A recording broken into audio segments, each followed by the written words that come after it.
দেখো বন্ধুরা কি সুন্দর সজনা ডাঁটার রেসিপি বানিয়েছি। এই রেসিপিটা দেখতে হলে ভিডিওর লাস্টটুকু রতে হবে। রেসিপিটা ভালো লাগলে লাইক কমেন্ট আর সাবস্ক্রাইব করবে। দেখো বন্ধুরা কি নিয়ে এসেছি আজকে, ছোট্ট ছোট্ট সজনা ডাঁটা। এটা এবার কেটে নিচ্ছি, এবার ছোট্ট ছোট্ট কেটে নিচ্ছি।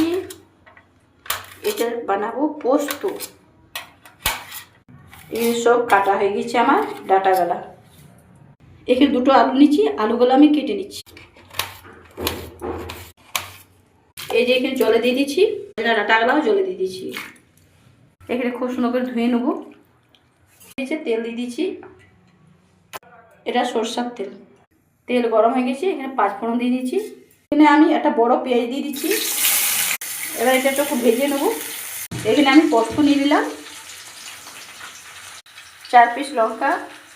এবার এটা সব পিষে নিব। দেখো বন্ধুরা আমার পেঁয়াজটা লাল হয়ে গেছে।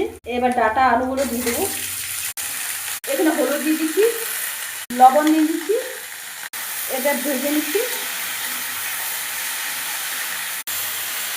এটা আবার কম আঁচ করে আমি ঢাকিয়ে রেখে দেবো।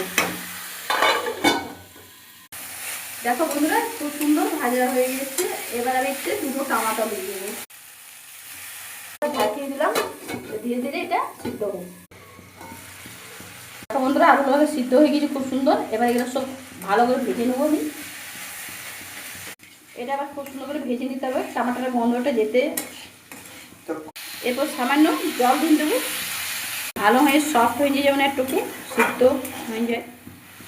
এটা ঢাকিয়ে দিচ্ছি ফিসে। এবার ফিসে খুলে দেখে দিচ্ছি। হ্যাঁ খুব সুন্দর সিদ্ধ হয়ে গিয়েছে আমার।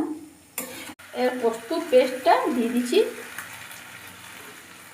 খুব সুন্দর করে নেড়ে দিচ্ছি সবগুলো।